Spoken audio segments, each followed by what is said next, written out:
Welcome back to the Raleigh Oaks here on OOTP 25. And right in front of your faces right now, you can see that Luis Griego just won the Batter of the Month award in the month of May. Now, things are not going terribly here, but things are kind of under the hood going terribly here.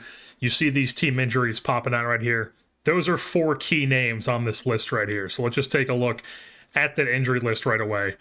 We got Luis Tapia, who's currently on a rehab assignment. He'll be back soon, possibly. We'll see. But Lozano, torn rotator cuff, he's going to miss a good chunk of time here. So that's already a big blow to our rotation. He got off to a decent start, or a really good start, honestly. A really, really good start through 5 games at a 177 ERA plus and a 39 FIP minus. And then his shoulder exploded. So we don't get Lozano anymore. Edgar Ortega has actually had 2 stints on the IL, and he's fragile. Just a disaster sequence for Edgar Ortega, where he's had this horrible offseason where his contact dropped down to 50, and he has had multiple injury stints here, currently with a partially torn labrum. Earlier in the season, he had a herniated disc, which kept him out for 2 weeks.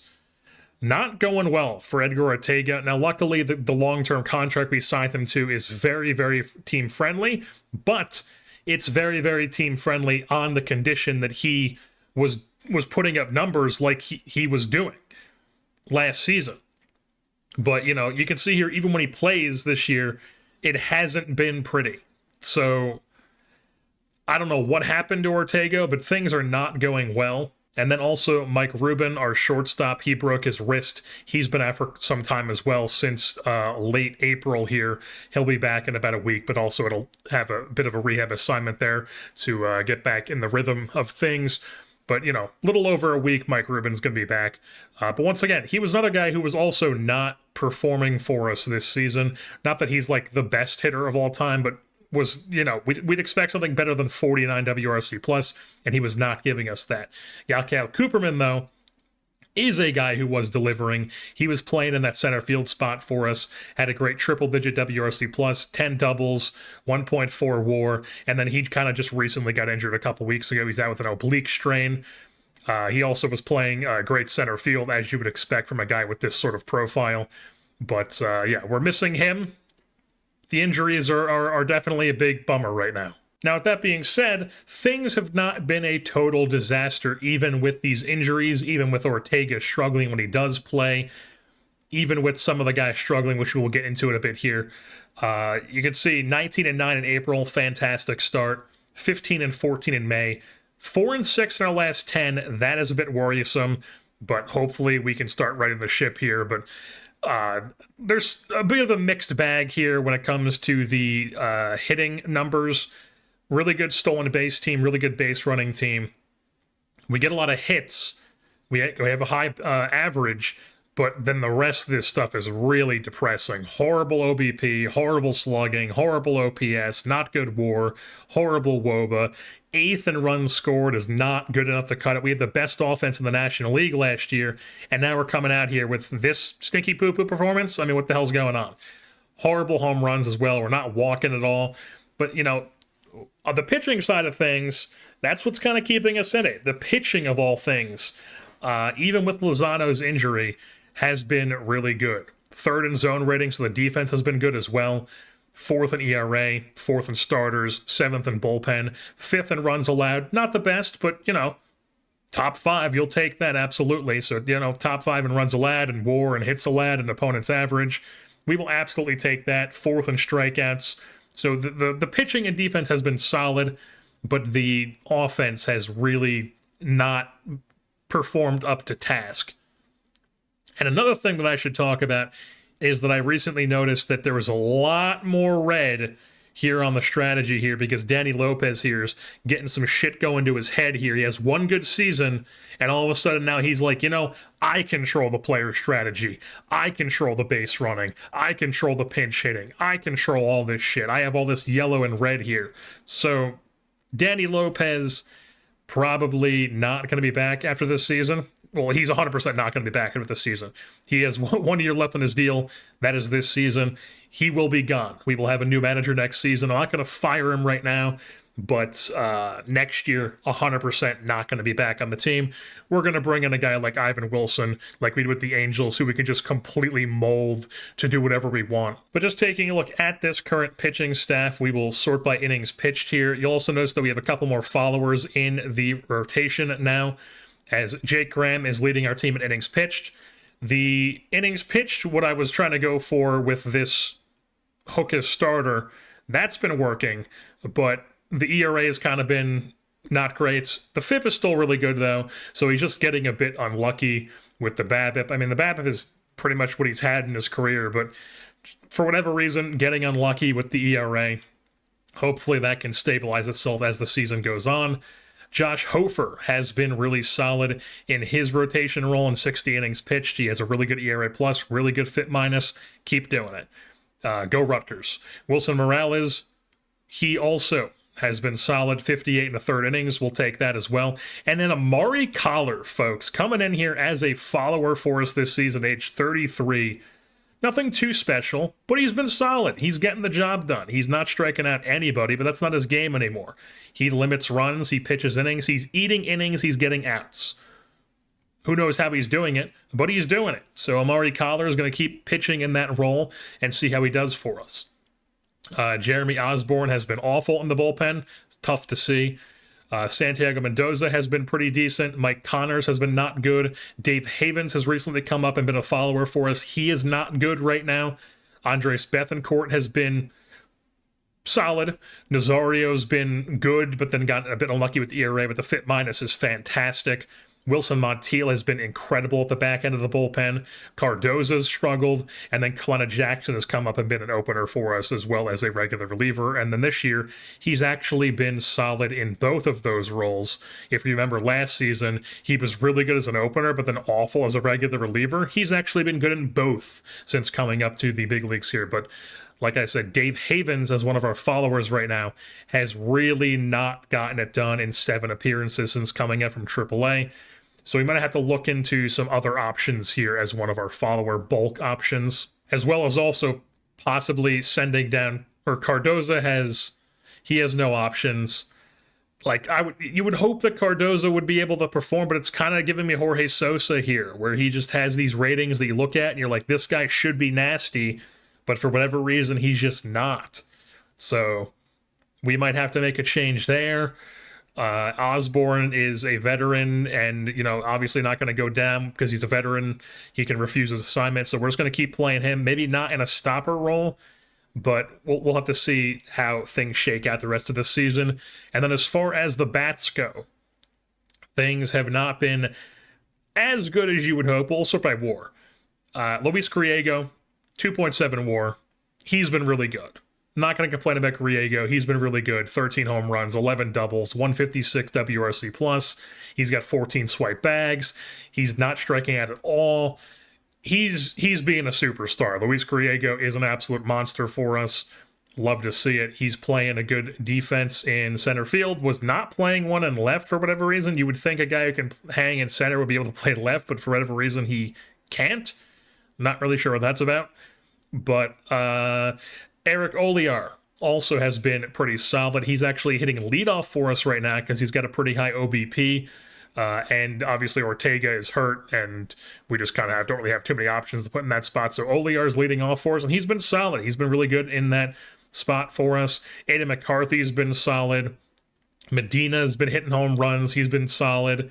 Chris Risher's been coming off the bench, being decent. Nesty Rojas is back from his rehab assignment. He's only got 70 plate appearances, though, so we'll see how it continues to go. But so far, very impressed with, not very impressed, but he's been solid enough. We'd like to see it a tick up a bit. Billy Noble's actually done things off the bench as the backup catcher. Juan Ramirez, though, you're a first baseman, you're here for your bat, and you are hitting poorly. That needs to figure it out. That needs to reverse here the rest of the season. Figure your shit out. Then Chris Duhan, also, he's a DH. He's here for his bat. He's just kind of treading water at the moment. Hopefully he can continue to improve as the season goes on, but right now it's not looking the greatest. He also has had a ton of minuses this season, and now he's all of a sudden looking like not a good player. I don't know what happened, but we just have so many guys who were dropping even with our player development cranked up to be what it is, we have our player development at max right now. $40 million pumped into player dev. And even with this, Ortega and now Duhan and all these guys are just dropping their ratings. I don't know what's going on. We're probably just getting extremely unlucky, but it's unfortunate. You know, after that first good season, you would think we're just like on cruise, like we're already like, boom, we're already in the thick of things, ready to start building a dynasty here. And instead, we have a bunch of guys who come out and were giving us like 2014 Red Sox vibes here. And then back to some other guys on the team. Will Caffin's been up and down. He's been solid in the time that he has had, but he's obviously a bench player. Santiago Tapia has been called up. He is a power-hitting infielder. You know, he's got some decent power, some decent base running, some decent defensive abilities here with the 70 range, but then 55s across the board here, so definitely a second baseman. But he's 21. We needed an infielder to come up. He was ready to get called up. He was eligible for the Rule 5 draft, as you can see, or now he's protected, but he was eligible for that. So I was just like, hey, we need to get him up at some point anyways. And he's playing second base for us right now. I probably should switch this to be second base. Amari Killings has been really bad in this bench role for us. We're probably going to send him down. And then Jared Hartley, another guy who, when we took over this job, he was the guy who was like by far their best hitter. Not by far, but he was like one of their best hitters in 2039. And we were like, okay, we got ourselves a little piece here. He's like 24. And then he comes up in 2040 and he's just like, yeah, I'm the worst hitter on your team. Doesn't even make the postseason roster. And now this year, we need ourselves an infielder with all the injuries we've had. And Jared Hartley's just like, yeah, I'm even worse than I was last year. So he's another guy who he might get sent down here, but it's not like we have a bunch of options. I mean, we're all of a sudden went from having too many options in the infield to now we just have nothing. Maybe I jumped the gun with trading guys like Deval Esprit in the offseason, but I mean, it looked like we had a bunch of depth, but apparently now a bunch of injuries, guys are not performing, and now we're just like kind of scrambling here to figure out something. But now it's actually time to hop into our first-year player draft here. Raleigh Oaks, definitely for the first time in franchise history, picking last here in the first round, 34th overall behind the Tampa Bay Rays, and then our former team, the Los Angeles Angels. Number 1 overall is the Pirates, then it's the Nationals, Cardinals, Rockies, and Giants, 1 through 5. Expos with the 8th pick. We are going, also the Yankees jumped up from 11th to 7th. That is insane. But we are going to hop in here and see how things go. All right, here we are. First overall pick is the Pittsburgh Pirates. They take Josh Cook, a first baseman. I personally would not take a first baseman number 1 overall, but, you know, you do you, Pittsburgh. They take him. We move things on to pick number 33, or 34, rather. And we have 4 high schooler 70 potential guys here. Our scout thinks we should take Phil Messier, who is a first baseman. Don't think that's happening.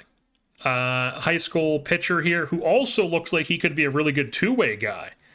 Like, this guy, yeah. This guy isn't just some, like, slouch, because usually when you get a two-way guy like this, it's like, I mean, this guy's really, like, this guy's incredible. This guy's, like, if the pitching doesn't work out, I mean, his hitting alone is enough to be, like, a solid player. He's got a really good contact bat with gap power, really good speed, 70 outfield range. And then plus he's got this, he's a lefty too. I mean, we got to take this guy. This guy's not a catcher. This guy sucks. Why the hell is this guy a 70 potential? He's got no control. He's got no movement. Just because he has an 80 grade stuff? I guess. What about college guys? Are there any good college guys? There's a couple 60s. Starter, who's really not that impressive to me. He is a big control guy, but still not really impressive to me. Bobby Wentworth, New Jersey guy, but no, I think we got to take the high schooler. I think we're taking Otaniel Broadhead. Woody Broadhead. I mean, no one name is Woody. Nobody's pronouncing this name. Woody Broadhead. we just have to go with him. He's the most intriguing option here. We're taking him 34th overall here, meeting the demand. Moving things on to round 2. Now, I do know we don't have a third-round pick this year because of the Jake Graham signing. That was the compensation. So here in the second round, we have one more 70 left. That is Derringer, the catcher, who is not an actual catcher. He is a first baseman. He does look like he's going to have some good pop, but I don't know if we want to take that here. Our scout thinks we should take Derringer. Okay. You're a second baseman, also on a possible signee. You're a left fielder, worse than Derringer's bat. And then I'm assuming that... Okay, so the Wentworth guy is still here for college guys, but still, I'd rather have... God, these pitchers just drop like flies.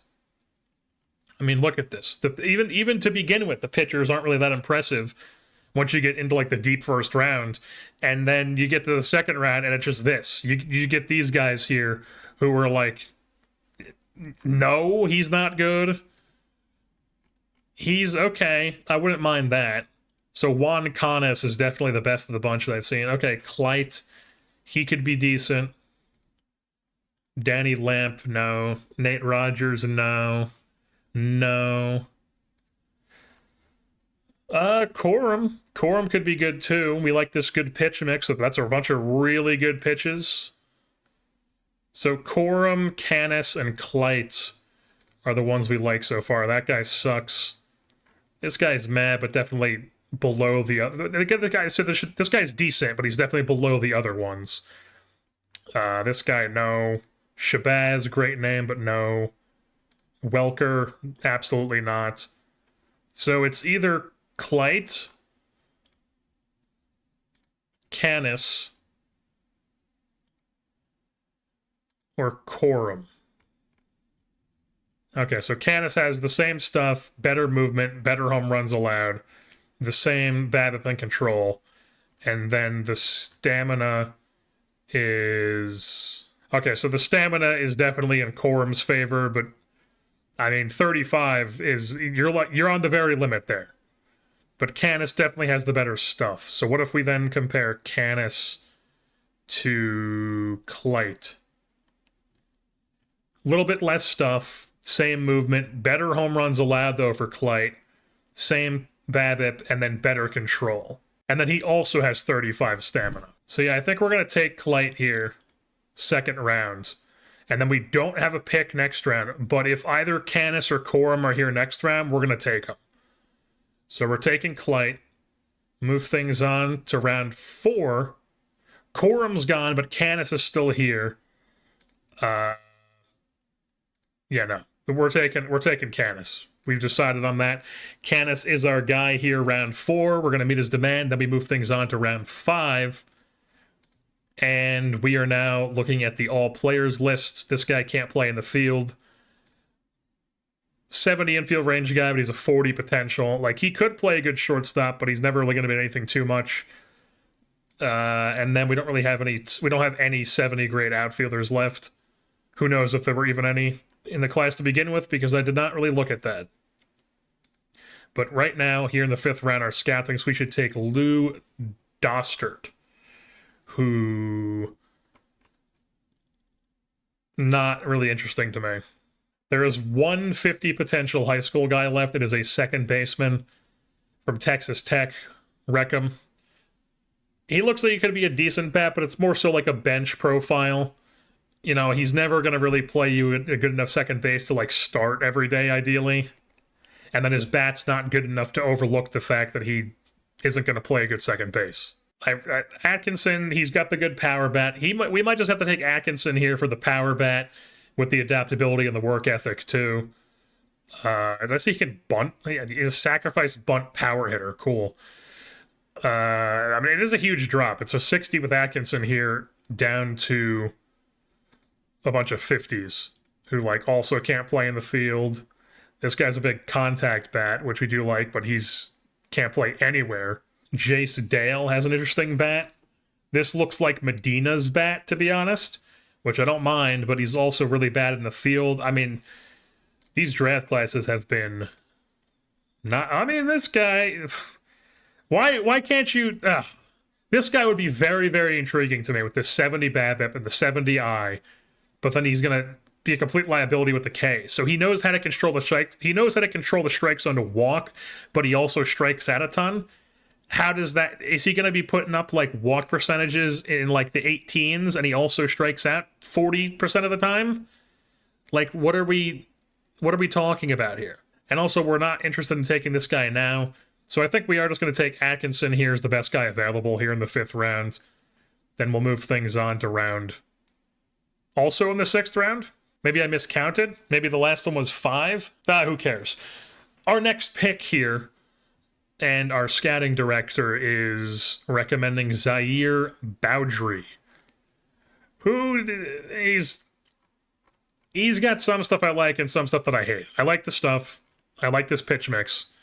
The control, if it develops to 45, we live with that. But then only 45 movement, then also 60 home runs allowed, and then 40 BABIP. Not what I'm looking for here. Ben Wagner is a very high contact bat who can't play center field. Could probably play you a left field, though. Mike Glowacki. This guy's bat we like. He's durable. I like this guy's bat. The speed profile, too. He's definitely a first baseman. But I like his bat more than I like Ben Wagner's bat because he does not have the gap power to go with it. Rodolfo Castro's bat is interesting as well. This could definitely be a bat that plays and also is a left fielder. Just stumbling upon this pitcher here, who I actually don't mind at all, really. Kevin Kaysen, lefty. He's durable. 60 stuff potential, 50 movement, 45 control, with 5 potential good pitches. 55 stamina. I think we might take Kevin Kaysen here, even though he is a 45. Well, let's take a look at starting pitchers first and see if there's anybody who's comparable to him. There's a decent chunk of 45s here. There's Kaysen. We know we don't like Boudry. Apollo's a no. This guy's a no. This guy's a no. He sucks. I mean, how do these guys get rated the same thing? Like, this guy's a 45 potential. Look at his ratings. Is it because he has 60 stamina? Does it matter that much stamina? It's still only 5 more than Kaysen. So you look at this guy's profile, and then you look at Kaysen, and it's like, yeah, those guys are both 45 potential because the other guy has 5 better stamina. But he has a bunch of ratings that are never going to play even in, like, AA. What are we talking about? What are we talking about? So, yeah, and then Iboa, he's decent, but I think I like Kaysen more. Kubrak sucks. Lager sucks. Richmond, he's decent, but I like Kaysen more. Salinas sucks. And then we're down to the 40 guys. So yeah, we're just going to take Kaysen. Kevin Kaysen's going to be our guy here. He was the guy, right? Yes. Kevin Kaysen, high school pitcher, lefty. Boom. Move things on to the next pick here in... Oh, I see what happened now. I see what happened. That was indeed our... I'm not used to picking at the very end of the draft. I'm seeing that I hit my pick, and then it says that it's the certain round, and I hit next, and it's all of a sudden there. It's confusing me, but yeah. We're here in 7th round, and we are going to take Glowicki, probably. This guy's a reliever. Castillo. It's either going to be Castillo or Glowicki. Let's compare those guys. I mean, Glowicki's bat is just better. Overall, Glowicki's got the better bat. I mean, the home run power... Okay, so maybe I shouldn't say overall. So I think Castillo might have the edge here, honestly, just because I'm getting distracted by how much blue there is here, even though a lot of the blue is a void K. But isn't it also BABIP? Okay, so it is a decent amount of BABIP too, but I mean, the fact that he has no position, like he's a first baseman, just kind of eliminates him. So I think Castillo is the guy because he's got like a comparable bat, not a comparable, but like the same level type bat potential.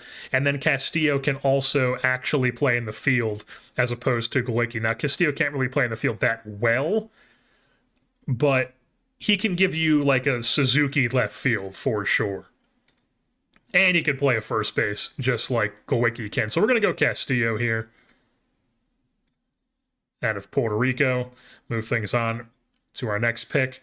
And now we're down to just a bunch of stuff, a bunch of scraps we're going to have to sort through here. I mean, Shoemaker's still here.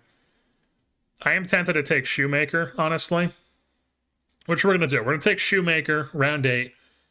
And then we are going to move on to round 9. And we will do the rest of this off camera. All right, so here we are at the end of the draft, and in 2041, I think we left off with Shoemaker, 1 through 8, and then our 9th round pick was Pete Freeze, who is a right-handed reliever, durability.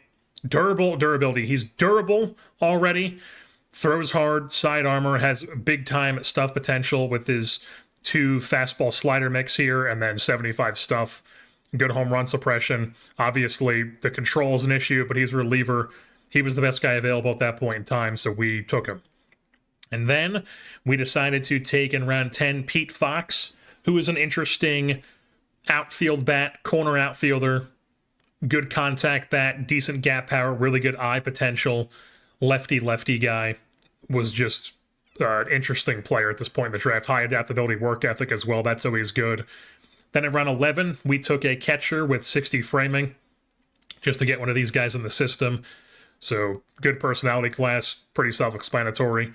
And then in round 12, we took Danahy. Favorite actor, Danahy. Favorite drink, O'Doul's. Decent bat. 50s across the board here. You know, we're working with scraps at this point in the draft. So then round 13, we take this high schooler with 65 infield range.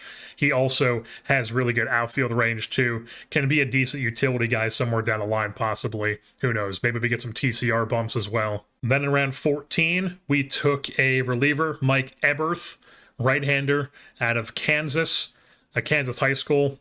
3 pitches, all above 50, has 45 control potential. 50 movement potential, 70 stuff potential. At this point in the draft, you know, we're taking a swing on a reliever. And then in round 15, we took Ernesto Castoreno. Same sort of deal with him. New Mexico high schooler. Decent potential. Could be a reliever somewhere down the line. And then we took Danny Carell in the 16th round out of Georgia Tech. Same sort of thing with him. Decent reliever profile. At this point in the draft, just taking swings on guys. Penea Butcher, I believe is how you say this guy's first name. Huge fastball potential, slider potential, doesn't know where the hell it's going, throws 100 miles an hour. I mean, what else do you need me to say? And then in round 18, we took this guy who wasn't really the most intriguing, but I just really like this 70 home run suppression, so we took a swing on him. I keep saying we take a swing on guys. 19th round, we take Jerry Gockley, lefty out of JUCO College. He's durable as well. Good adaptability. Who knows? And then in round 20, we took LaTroy Anderson just because, you know, he had good stuff. He had good 2-pitch mix. Obviously, he's fragile, but at this point in the draft, there was just like nobody who was intriguing. So I was like, screw it. This guy's intriguing enough. He's fragile. Oh, well, it's round 20. And then before we actually end this episode, I did want to talk about some of these guys that we've gone out and signed, because I had got a comment recently about somebody saying that I should talk more about the international free agents guys, and I agree. I don't really talk with these guys at all. They just kind of appear all of a sudden out of nowhere. It's like, hey, this guy we signed 6 years ago is now in Double-A, and he's like a decent reliever for us, possibly. So we're going to start highlighting these guys as we go on, and I forgot to do it in the offseason video, so instead we're going to do it here. And then from this point on, we're going to keep doing it in the offseason when it happens, but I totally forgot about these guys, so we're just going to do that now. So most of these guys are people who we signed in 2040, the first offseason. Eddie Trevino here is somebody we signed in the first offseason. You can see he's currently a 50, but when we signed him, he was more than a 50. He's got 65 range. I think it might have been 70 when we signed him. You can see here, he's just, you know, these guys are so far away. They're so far away from the big leagues that it's just like anything can happen with them. I mean, you sign these guys sometimes and they look like they're studs, and then a month goes by and all of a sudden they've got a 45 potential. That's generally why I don't go over these guys, is because they're just even more volatile than the draft guys. So, you know, obviously we're going to see a lot of that here, but figured I would still go over these guys. So Eddie Trevino was the first guy we signed. Good speed, decent bat profile, durable, 65 range, pretty self-explanatory there. I believe it's not going to show me here, but his defensive rating actually went up a bit, but that doesn't show me like his actual. Okay, so his defensive rating did go down like right after we signed him, or no, I think we signed him in January. Yeah, in January. So yeah, I was probably seeing this, and then he had some jumps, and then he went down, up, and then up. So maybe he was a 65. I don't know. But he was an 80 potential when we signed him, as you can see here. No longer an 80 potential, but it is what it is. And then the rest of these guys here will sort by potential. Juan Moreno was one of our big ones this offseason. We will request a scouting report. This was very high when we signed him. It's now just low because the scout's been slacking or whatever, but he is a no-glove, all-bat potential slugger out of Nicaragua here. Huge power, huge eye, huge BABIP, good gap power as well. He's massive. If this guy develops, he'd be huge. Then we have Luis de la Garza, who was another one of our big signings this past offseason. He also has a really big bat, more of a corner outfielder / first baseman, but if this bat develops, look out. Especially with the 75 speed to pair with the 75 gap power potential. Then Jorge Lago was a reliever we picked up for cheap. I think we signed him to, $550,000. And then Garzo was $1.4 million. Moreno was, that's the wrong page, $2.4 million. And then Trevino last year was the full bonus. That's why we only had one guy last year, because this was that level of prospect when we signed him, but obviously he has gone down since, as these guys always do.